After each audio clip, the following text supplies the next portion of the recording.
തൂക്കം പിടിക്കുന്നതിന് ചുറ്റി വന്ന് പിടിക്കുന്നതിന് തുല്യമായിട്ടുള്ള ഒരു കാര്യമല്ലേ ഇവിടെ ഇപ്പം ചെയ്തിരിക്കുന്നത്. ഈ നാട്ടിലെ ജനങ്ങളെ മുഴുവൻ വ്യക്തികളാക്കിക്കൊണ്ട് നടത്തുന്ന ഈ പരിപാടി നമുക്ക് വേണ്ടി വേണ്ട. നമ്മളെ സംബന്ധിച്ചിടത്തോളം പറഞ്ഞാല് എനിക്ക് തോന്നുന്നത് ഏതാണ്ട് ഒരാഴ്ച പിന്നിട്ടിരിക്കുന്നു നമ്മുടെ ഈ സമരം. പലരായിട്ട് നമ്മുടെ രാഷ്ട്രീയ പാർട്ടികൾ, വിവിധ രാഷ്ട്രീയ പാർട്ടികളൊക്കെ വന്ന് സമരം ചെയ്യുന്നുണ്ട്. ഇന്ത്യൻ നാഷണൽ കോൺഗ്രസിന്റെ ബിപിൻ ജി തോമസ് മണ്ഡലം പ്രസിഡന്റ് രാവിലെ 9 മണി മുതൽ ഇവിടെ ഉപവാസ സമരം ഇരിക്കായിരുന്നു. നിങ്ങൾ വിചാരിക്കുന്നത് പോലെയല്ല, ഈ വഴിയെ പോയ ഓരോരുത്തരെയും അഭിവാദ്യം അർപ്പിച്ചുകൊണ്ടാണ് പോയത്. ഒരു വണ്ടി നമ്മൾ അറിയില്ലാത്ത പലരും ഇവിടെ കൊണ്ടുവന്ന് കേസ് കണക്കിന് വെള്ളം തന്നിട്ട് പറഞ്ഞു, നിങ്ങളുടെ സമരത്തിൽ ഞങ്ങൾ വരുന്നില്ല എങ്കിലും ഞങ്ങൾ എല്ലാ പിന്തുണയുണ്ടെന്ന് പറഞ്ഞു. പ്രിയ കൂട്ടുകാരെ നമസ്കാരം. ഞാനിപ്പോൾ നിൽക്കുന്നത് മാങ്ങാനം സ്കൂൾ ജംഗ്ഷനിലാണ്. ഇവിടെ ഇപ്പോൾ കഴിഞ്ഞ ഒരാഴ്ചയായിട്ട് ഒരുപാട് സമരങ്ങളുടെ വേദിയാണ് എൻ്റെ തൊട്ട് പുറകിൽ കാണുന്നത്. അപ്പോൾ അവിടെ സമരത്തിനുള്ള കാരണം നിങ്ങൾക്കറിയാം. മാങ്ങാനം സ്കൂൾ ജംഗ്ഷനിലൊരു ബിവറേജസിൻ്റെ ഔട്ട്ലെറ്റ് വരികയാണ്.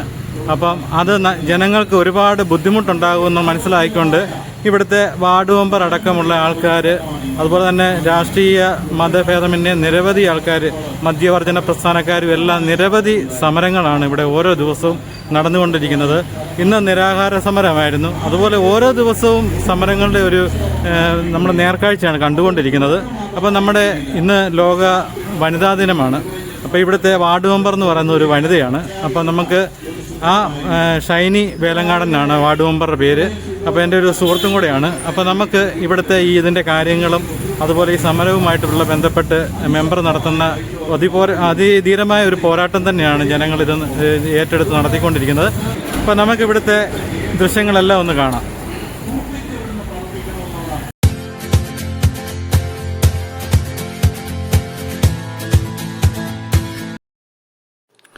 ഇത് മാങ്ങാനം സ്കൂൾ ജംഗ്ഷനാണ്.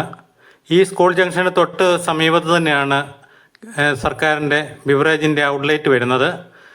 ഇവിടെ തൊട്ട് സമീപത്ത് തന്നെയുള്ളൊരു ബിൽഡിങ്ങിലാണ് ഇതിൻ്റെ മുന്നിലാണ് ഇപ്പം സമരങ്ങൾ നടന്നുകൊണ്ടിരിക്കുന്നത്. ഇവിടുത്തെ നാട്ടുകാരുടെ ഏറ്റവും വലിയൊരു പ്രശ്നവും തലവേദനയുമായി മാറിയിരിക്കുകയാണ് ഈ ഒരു ഔട്ട്ലെറ്റ് ഇവിടെ വരുന്ന കാര്യം.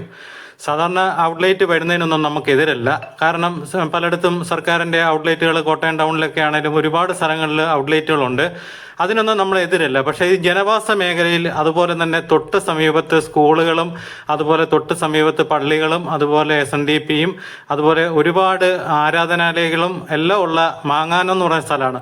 മാങ്ങാനം എന്ന് പറഞ്ഞാൽ ഈ ഒരു ഭാഗം തന്നെ ഏറ്റവും കൂടുതൽ ദേവാലയങ്ങളുള്ള സ്ഥലമാണ്. അവിടെയാണ് സർക്കാർ ഈ കുടില ബുദ്ധി ഉപയോഗിച്ച്, ഞാൻ അങ്ങനെ പറയത്തുള്ളൂ, കാരണം തന്ത്രങ്ങൾ മെനഞ്ഞ് നമ്മൾ സിനിമയിലൊക്കെ കണ്ടിട്ടുള്ളൂ. മോഹൻലാലിൻ്റെ ഒരു ഒന്നാമെന്ന് പറഞ്ഞ സിനിമയ്ക്കകത്ത് ഒരു ബാറിന് വഴി കൊടുത്തത് നിങ്ങളെല്ലാം കണ്ടു കാണും.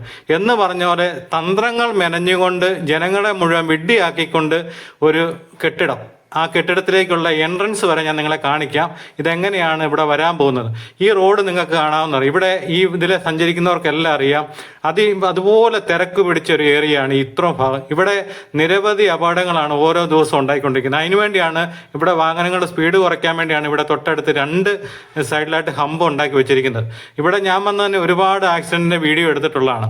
ഇവിടെ ഈ ബിവറേജ് വരുമ്പോൾ കൂടെ ഇവിടെ വരുന്ന വാഹനങ്ങൾ, ഈ ഇതിനോട്ട് സാധനം മേടിക്കാൻ വരുന്നവരെല്ലാം ഈ 2 സൈഡിലും വാഹനങ്ങൾ ഇടുകയും ചെയ്യും. ഇവിടെ ഒരുപാട് അപകടങ്ങളുണ്ടാകും. അതുപോലെ തന്നെ ഈ സ്കൂളിൽ പഠിക്കുന്ന കുട്ടികളെല്ലാം നടന്നു പോകുന്നത് ഇതുവഴിയാണ്. അതുപോലെ ക്ഷേത്രത്തിലേക്ക് പോകുന്ന യാത്രക്കാരും എല്ലാം ഇതിലെയാണ്. അതുപോലെ ഇവിടുന്ന് ഘോഷയാത്രകളും പള്ളിയിലെ പെരുന്നാളിനും എല്ലാ ആൾക്കാർ പോകുന്നത് ഇതിൻ്റെ മുന്നിൽ കൂടെയാണ്. അപ്പോൾ ഇതിൻ്റെ മുന്നിൽ ഇവിടെ കിടക്കുന്ന, നമുക്കറിയാം പല ബിവറേജിൻ്റെ ബാധക്കിലൊക്കെ ഉണ്ടാകുന്ന സംഭവങ്ങളൊക്കെ നമുക്കറിയാം. പിന്നെ ഒരു വലിയ തലവേദന എന്ന് പറഞ്ഞാൽ അന്യസംസ്ഥാനക്കാരാണ്. അവർ അവിടെ വന്ന് സാധനം മേടിക്കുകയും തൊട്ട് സമീപത്തുള്ള ഈ റൈറ്റ് സൈഡിലുള്ള വീടുണ്ട്, അവരോട് ഞാൻ ചോദിച്ചപ്പോൾ അവർ പറഞ്ഞത് ഞങ്ങൾ എന്ത് ചെയ്യാനാണെന്നാണ് പറയുന്നത്. കാരണം അതുപോലെ ഒരു വലിയൊരു പ്രശ്നത്തിൽ അവർക്ക് ഉറക്കം പോലും ഇല്ലാത്ത ഒരു രാവുകളിലേക്ക് മാറിയിരിക്കുകയാണ്. കാരണം അവരാണ് എന്നും ഇത് കണ്ടുകൊണ്ടിരിക്കുന്നത്, ഈ വീട്ടുകാർ. അപ്പോൾ ഇത് ഒരു കാരണവശാലും മാങ്ങാനം എന്ന് പറഞ്ഞ ഈ ജനവാസ മേഖലയിൽ ഇത് അനുവദിക്കാൻ പാടില്ല. ഇതിനെ സപ്പോർട്ട് ചെയ്യുന്നവർ നിങ്ങളൊന്ന് ഓർക്കുക. നാളെ നിങ്ങളുടെ അമ്മമാരും പെങ്ങന്മാരും ഒക്കെ ആയിരിക്കും ഇതിലേ പോകുന്നത്. ഓരോരോ പ്രശ്നങ്ങളും മുന്നോട്ടുണ്ടാകും. ഉണ്ടായിക്കൊണ്ടിരിക്കും. ഇപ്പം നിങ്ങൾ ചിലപ്പം വരുന്നതിനെ അനുകൂലിക്കുന്ന ആൾക്കാരുണ്ട്, വന്നോട്ടെ, ഒരു സ്ഥാപനം വന്നോട്ടെന്നൊക്കെ പറയുന്നവരുണ്ട്. പക്ഷെ നാളെ നിങ്ങൾക്ക് ഇതൊരു തലവേദനയായി മാറും എന്നുള്ളത് തീർച്ചയാണ്. അപ്പം നിങ്ങൾ ഈ വീഡിയോ സ്കിപ്പ് ചെയ്യാതെ മുഴുവൻ കാണുക. കാരണം ഇതിനു വേണ്ടി ഒരു മെമ്പർ ഇറങ്ങിയിരിക്കുകയാണ്, ഒരു പോരാട്ടത്തിന് വേണ്ടി. മെമ്പർ തന്നെയല്ല, മെമ്പറെ പിന്തുണച്ചുകൊണ്ട് ഒരു രാഷ്ട്രീയ പ്രസ്ഥാനം മുഴുവൻ ഇതിൻ്റെ കൂടെയുണ്ട്. അതുപോലെ ഇടതെന്നോ വലതെന്നോ ഒന്നുമില്ലാതെ ഇതൊരു ജനകീയ പ്രശ്നമായി മാറ്റിക്കൊണ്ട് ഇത് മാങ്ങാനത്തുള്ള ആൾക്കാർ മുഴുവൻ ഈ വീഡിയോ കാണണം.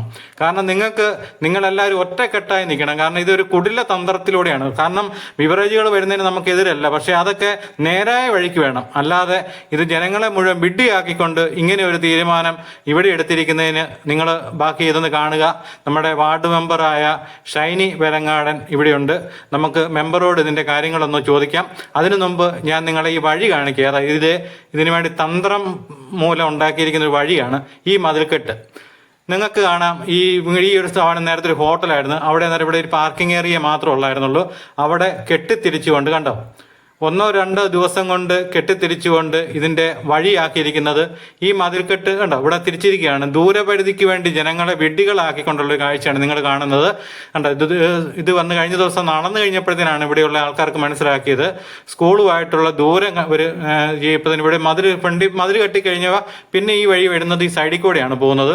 സൈഡിൽ കൂടെ പോയി കെട്ടിടത്തിൻ്റെ പുറകിലേക്കാണ് ഈ സ്ഥാപനങ്ങൾ ഉണ്ട്, ഈ ബിവറേജ് ഔട്ട്ലെറ്റ് വരുന്നത്. ഈ വഴിയെ മുന്നോട്ട് പോയി കഴിയുമ്പോഴത്തേന് ഉണ്ട് ഇത്രയും ദൂരവും കൂടെ അതിനുവേണ്ടി ആക്കിയെടുക്കാൻ വേണ്ടി സർക്കാർ മെനക്കെട്ട ഒരു പരിപാടിയാണ് കാണിച്ചിരിക്കുന്നത്. ഇത് ശരിക്കും ജനങ്ങളെ വിഡ്ഢിയാക്കിക്കൊണ്ടല്ലേ. സാധാരണ കെട്ടിടങ്ങളിലൊക്കെ ഉണ്ട്, കോട്ടയം ടൗണിലൊക്കെ എന്തുമാത്രം ബിവറേജുകളുണ്ട്, അതെല്ലാം നേരാൻ വഴിക്കുക. അല്ലാതെ ഇത് ഈ നമ്മൾ പറയത്തില്ലേ, വേറൊരു ഭാഷയാണ് ഇതിന് പറയേണ്ടത്. എങ്കിലും ഇത് കണ്ടോ, ഇങ്ങനെ വന്നിട്ടാണ് ഈ ഔട്ട്ലെറ്റോട്ട് കയറുന്നത്. അങ്ങനെ ഒരു തന്ത്രം മെനഞ്ഞുകൊണ്ടാണ് ഞാൻ ഇതിനെതിരായിട്ട് നിൽക്കുന്നത്. കാരണം പലയിടത്തും ബിവറേജുകളുണ്ട്, അതൊക്കെ നടന്നു പോയിക്കോട്ടെ, അത് നമുക്കൊന്നും എതിരല്ല. പക്ഷേ ഇങ്ങനെ ജനങ്ങളെ മുഴുവൻ വിഡ്ഢിയാക്കിക്കൊണ്ട് ഇങ്ങനെ ഒരു ഔട്ട്ലെറ്റ് ഇവിടെ തുടങ്ങുന്നതിനാണ് നമുക്കെതിരുള്ളത്. അപ്പം ഈ സമരസമിതിയോടൊപ്പം തന്നെ ഇവിടെ എല്ലാവരും വിളിക്കുന്ന സമയത്ത് ഞാനിവിടെ വന്ന് വീഡിയോ എടുത്തിട്ടുണ്ട്. ഇതൊരു ജനകീയ പ്രശ്നമായിട്ട് മാത്രം കാണണം. നമുക്ക് ഇപ്പോൾ നമ്മുടെ വാർഡ് മെമ്പർ ഷൈനി ഇവിടെയുണ്ട്. നമുക്ക് ഷൈനിയായിട്ട് ബാക്കി കാര്യങ്ങളൊന്ന് സംസാരിക്കാം. നമസ്കാരം മെമ്പറെ. ഇവിടുത്തെ ഈ ഒരു പ്രശ്നമേ, ഈ ബിവറേജ് ഇവിടെ വരുന്നതിനെ പറ്റിയുള്ള പ്രശ്നങ്ങൾ ഇപ്പം എങ്ങനെ ഇത് അറിയാൻ പറ്റിയത് ഇവിടെ വരുന്ന കാര്യമാണ്?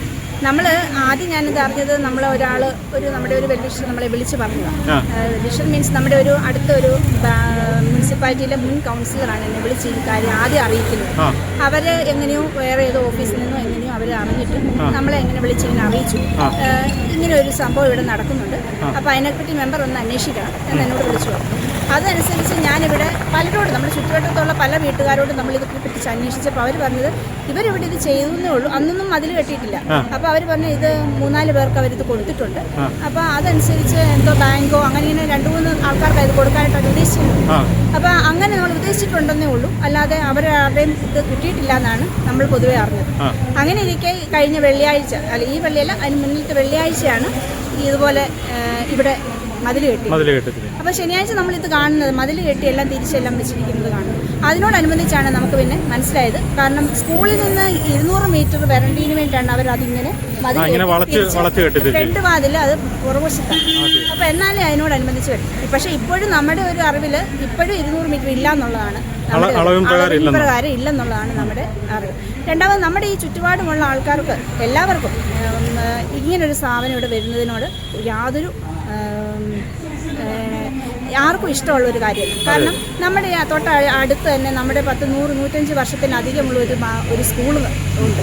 ആ സ്കൂളിൽ കുഞ്ഞുങ്ങൾ പഠിച്ചു വരുന്നുണ്ട്. ആ കുഞ്ഞുങ്ങൾ പലരും അവർ ഇതുവഴിയാണ് പോകുകയും അവർക്കിത് ഭയങ്കര ബുദ്ധിമുട്ടുണ്ടാകും. കാരണം നമ്മുടെ കുഞ്ഞു പിള്ളേരൊക്കെ ഈ ലഹരിയൊക്കെ കണ്ടും കേട്ടും വരുമ്പോൾ അവരുടെ മനസ്സിലോട്ട് എന്തുമാത്രം ഒരു നല്ലൊരു അർത്ഥമാണ് കൊടുക്കുന്നത്, അല്ലല്ലോ. അപ്പോൾ നമ്മൾ അതൊരു വശം. രണ്ടാമത് നമ്മുടെ തൊട്ടിപ്പുറത്ത് മാറി SNDP ഉണ്ട്. SNDPയിലാണെങ്കിൽ സ്ത്രീകൾ പലരും രാവിലെയും വൈകുന്നേരങ്ങളിലൊക്കെ ഈ വഴികളാണ് പോയിക്കൊണ്ടിരിക്കുന്നത്. ഈ മുൻവശത്തു കൂടാണ് പോകേണ്ടത്. അപ്പോൾ ഇവിടെ ഇങ്ങനെ ഒരു സ്ഥാപനം വന്നു കഴിഞ്ഞാൽ അവർക്കത് ഭയങ്കര ബുദ്ധിമുട്ടാണ്. കാരണം ഒരുപാട് പേര് പലരും പല സ്വഭാവക്കാരായിരിക്കും. കാരണം അവരിവിടെ നിന്ന് ഇറങ്ങി വരുമ്പോൾ ചിലപ്പം പെണ്ണുങ്ങളാണ് പോകുന്നത്, അവരോട് എന്തെങ്കിലും പറഞ്ഞിരിക്കും. അപ്പോൾ അതുകൊണ്ട് നമുക്ക് സ്ത്രീകൾക്ക് ഒരു സുരക്ഷിതത്വം ഇല്ലാത്ത ഒരു സ്ഥലത്തേക്കാണ് ഇങ്ങനെ ഒരു സ്ഥാപനം വന്നു കഴിഞ്ഞാലായിട്ട് പോവുക ചെയ്യുന്നത്. അതുപോലെ തന്നെ നമുക്ക് തൊട്ടടുത്ത് തന്നെ നരസിംഹസ്വാമി ക്ഷേത്രമുണ്ട്. എല്ലാം കൊണ്ട് ചുറ്റപ്പെട്ട ഒരു ദേവാലയങ്ങളാൽ ചുറ്റപ്പെട്ട ഒരു സ്ഥലമാണ് മാങ്ങാനം എന്ന് പറയുന്നത്. അതിനോടനുബന്ധിച്ച് അഴകതി മന്ദിരവും അതിനോടുള്ള പല ആലയങ്ങളും എല്ലാം ഉണ്ട് ഇവിടെ. അപ്പം നമ്മുടെ ഇവിടെ ഈ പറയുന്ന പോലെ മദ്യവർജനം ഏറ്റവും ആദ്യം നടത്തിയത് തന്നെ മാങ്ങാനത്താണ്. അപ്പം നമ്മൾ അങ്ങനെ ഒരു സ്ഥലത്ത് അങ്ങനെ ഒരു നല്ലൊരു പുണ്യ സ്ഥലത്ത് ഇങ്ങനെ ഒരു സ്ഥാപനം വരുന്നത് അത് ഞങ്ങളെ സംബന്ധിച്ച് ഏറ്റവും വലിയൊരു ദുഷ്കരമായിട്ടുള്ളൊരു കാര്യമാണ്. അതിനെ ഞങ്ങൾ എത്ര നാൾ വേണമെങ്കിലും ഞങ്ങൾ എതിർക്കും. ഇങ്ങനൊരു സ്ഥാപനം ഇവിടെ വരാതിരിക്കാൻ വേണ്ടിയിട്ട് നാട്ടുകാർ ഒന്നടങ്ങും. ഇപ്പം തന്നെ ഞങ്ങൾ 6-7 ദിവസമായി ഞങ്ങളിവിടെ സമരത്തിലേക്ക് പോയിക്കൊണ്ടിരിക്കുന്നു. ഇതിനിടയ്ക്ക് പല ആൾക്കാരുകളും പല രാഷ്ട്രീയ പ്രസ്ഥാനങ്ങളും എല്ലാം വന്ന് സ്ഥാപനങ്ങൾക്ക് ഞങ്ങളുടെ കൂടെ കൂടുന്നുണ്ട്. എന്നിരുന്നാലും ഞങ്ങളിത് തുറക്കാതിരിക്കാൻ വേണ്ടിയിട്ട് ചെയ്യാവുന്ന എത്രയോ അറ്റത്ത് പോകുമോ അത്രയും സ്ഥലം ഞങ്ങളിത് ചെയ്തിരിക്കും എന്നുള്ളത് ഞങ്ങളൊരു തീരുമാനത്തിലെത്തിയിരിക്കുന്നു. ഇതുമായിട്ട് ബന്ധപ്പെട്ട് എക്സൈസിന്റെ ഡിപ്പാർട്ട്മെന്റ് അവരുമായിട്ടൊക്കെ അഭിപ്രായം ചോദിച്ചായിരുന്നു. ഞങ്ങൾ സമിതി രൂപീകരിച്ചതിന് ശേഷം ഞങ്ങൾ ഇതിന് കളക്ടറെ പോയി കണ്ട് അതിന് പരാതി കൊടുത്തിരുന്നു. അതിനോടനുബന്ധിച്ച് എക്സൈസ് ഓഫീസിൽ ഞങ്ങൾ പരാതി കൊടുത്തിരുന്നു. പക്ഷേ ഞങ്ങൾ അവിടെയൊക്കെ ചെന്ന് അന്വേഷിച്ചപ്പോൾ അവിടെ ഒന്നും ഇങ്ങനെ ഒരു പേപ്പർ കിട്ടിയിട്ടില്ല എന്നാണ് അറിയുന്നത്. ഇതിൻ്റെ ഒരു കാര്യങ്ങളൊന്നും അവിടെ കിട്ടിയിട്ടില്ല എന്നറിയാം. പക്ഷെ അങ്ങനെയൊന്നും കിട്ടിയിട്ടില്ല എങ്കിൽ ഇങ്ങനൊരു ഇത് കെട്ടി ഇങ്ങനൊരു കാര്യങ്ങൾ ചെയ്യണമെങ്കിൽ അത് ആരുടെ ഇതാണെന്നൊന്നും നമുക്ക് അറിഞ്ഞുകൂടാ. പക്ഷെ അങ്ങനെ ആർക്കും ഇതുവരെ അങ്ങനെ ഒരു കാര്യം കിട്ടിയിട്ടില്ല. രഹസ്യമായിട്ടാണ് ഇതിന്റെ കാര്യങ്ങളെല്ലാം ചെയ്തിട്ടുള്ളത്. അത് തന്നെയല്ല, ഇവിടെ ഈ ബസ് സ്റ്റോപ്പും കൂടെ നിൽക്കുന്ന ഒത്തിരി അപകടങ്ങൾ അല്ലെങ്കിൽ തന്നെ നമ്മുടെ ഇവിടെ 2-3 മരണങ്ങൾ നടന്നു കഴിഞ്ഞതാണ്. കാരണം ഇതിവിടെ അപകട മരണം ഉണ്ടാവാൻ പറ്റിയ ഒരു സ്ഥലമാണ്. കാരണം ഇവിടെ 4 വശത്തു നിന്നും വണ്ടികൾ കയറി വരുന്ന വഴിക്ക് ഇപ്പോൾ തന്നെ നമ്മുടെ ഇവിടെ 3 മരണങ്ങൾ നമ്മുടെ ഈ സ്പോട്ടിൽ തന്നെ ഉണ്ടായിട്ടുള്ള ഒരു സംഭവം നടന്നിട്ടുള്ളതാണ്. അപ്പോൾ പിന്നെ ഇനി ഇതുകൂടെ വന്നു കഴിഞ്ഞാൽ ഇവിടുത്തെ ആൾക്കാരുടെ ബഹളവും പല കടകളും പല ആൾക്കാരും വന്ന് ഇവിടെ കൂടി കഴിയുമ്പോൾ നമ്മുടെ ഈ പറയുന്ന പോലെ അന്യദേശ ആൾക്കാരൊക്കെ ഉണ്ട്. നമ്മുടെ നാടുകളിൽ ഇഷ്ടംപോലെ ഉണ്ട്. അപ്പോൾ അവരൊക്കെ ഇവിടെ വന്ന് എന്തൊക്കെ കാണിക്കുന്നു നമുക്കൊരു പിടുത്തമില്ല. അപ്പം നമ്മുടെ ഒരു പുരുഷന്മാരെക്കാട്ടിലും നമ്മുടെ സ്ത്രീകൾക്ക് ഒരു സുരക്ഷിതത്വം കിട്ടാൻ വേണ്ടിയിട്ട് സ്ത്രീകളുടെ കൂടെ നിന്ന് ഞാനൊരു സ്ത്രീ എന്ന നിലയ്ക്ക് എൻ്റെ വാർഡിനെ സംബന്ധിച്ച് എൻ്റെ വാർഡിൽ ഇത് സ്ഥിതി ചെയ്യുന്നിടത്തോളം ഞാൻ ഇതിന് വേണ്ടിയിട്ട് മുന്നിൽ തന്നെ നിന്ന് അതിന് വേണ്ടി പോരാടും. സമരം തുടങ്ങിയിട്ട് മൊത്തം എത്ര ദിവസമായി? ഇന്നിപ്പോൾ 6-7 ദിവസത്തോളമായി. ഇന്നായിരുന്നു നിരാഹാര സമരം ഉണ്ടായിരുന്നു. ഇന്ന് പാർട്ടിയുടേതായിട്ടാണ് കോൺഗ്രസ് പാർട്ടിയുടെ ഒരു നിരാഹാര സമരമായിരുന്നു. അതിനകത്ത് നമ്മുടെ മണ്ഡലം കോൺഗ്രസ് പ്രസിഡന്റ് ശ്രീ രഞ്ജിത്ത് തോമസ് ആണ് അതിന് നേതൃത്വം കൊടുത്തത്. KC ജോസഫ് സാർ ഉൾപ്പെടെ തിരുവഞ്ചൂർ സാറ് അങ്ങനെ പല രാഷ്ട്രീയ ആൾക്കാർ എല്ലാവരും വന്ന് എല്ലാവരുടെയും പ്രസംഗവും ഇത് കാര്യങ്ങളെല്ലാം ഉണ്ടായിരുന്നു. ഇന്ന് രാവിലെ 9 മണിക്ക് തുടങ്ങി 5 മണിയായപ്പോഴാണ്. നാളെ എന്താ പ്രോഗ്രാം ചെയ്തിരിക്കുന്നത്? നാളെ നമ്മളിവിടെ വിചാരിച്ചിരിക്കുന്നത് നമ്മുടെ SNDP അമ്പലം, നമ്മുടെ മാങ്ങാന saint Peter's church, Bethel church, Pentecost church, ഇങ്ങനെ എല്ലാ ആൾക്കാരെയും കൂടെ കൂട്ടി നമ്മുടെ നാട്ടിലുള്ള ആൾക്കാരെ കുടുംബശ്രീ തൊഴിലുറപ്പ് ഇങ്ങനെ എല്ലാ ആൾക്കാരെയും കൂടെ കൂട്ടി ഒരു സമര പരിപാടിയാണ് നാളെ ഉദ്ദേശിച്ചിരിക്കുന്നത്. 4 മണിക്കൂടെ സമര പരിപാടി 4 മണിക്ക് സ്റ്റാർട്ട് ചെയ്യും. അതിന് എല്ലാ ആൾക്കാരും കൂടെ കൂട്ടി ജാതിമത ഭേദമന്യേ നാടിൻ്റെ പൊതുവായ ഒരു പ്രശ്നമാണ്. അപ്പോൾ നാടിൻ്റെ പൊതുവായ ഒരു പ്രശ്നം ആയതുകൊണ്ട് പൊതുവായിട്ട് തന്നെ എല്ലാവരും കൂടെ കൂടി ഇതിനെ എതിർക്കാനായിട്ടുള്ള ഒരു സമര പരിപാടിയാണ് നാളെ ഉദ്ദേശിച്ചിരിക്കുന്നത്. അപ്പം ഇന്ന് വനിതാ ദിനമാണ്. അപ്പം എല്ലാവിധ ആശംസകളും നേരുന്നു. അപ്പോൾ ഈ സമരത്തിന് എല്ലാവിധ പിന്തുണയും നമ്മുടെ ഭാഗത്തുനിന്ന് ഉണ്ടായിരിക്കും കേട്ടോ. തീർച്ചയായും മീഡിയ പബ്ലിക്കിന് വേണ്ടി പ്രവർത്തിക്കണം, പബ്ലിസിറ്റിക്ക് വേണ്ടി ആവരുത്.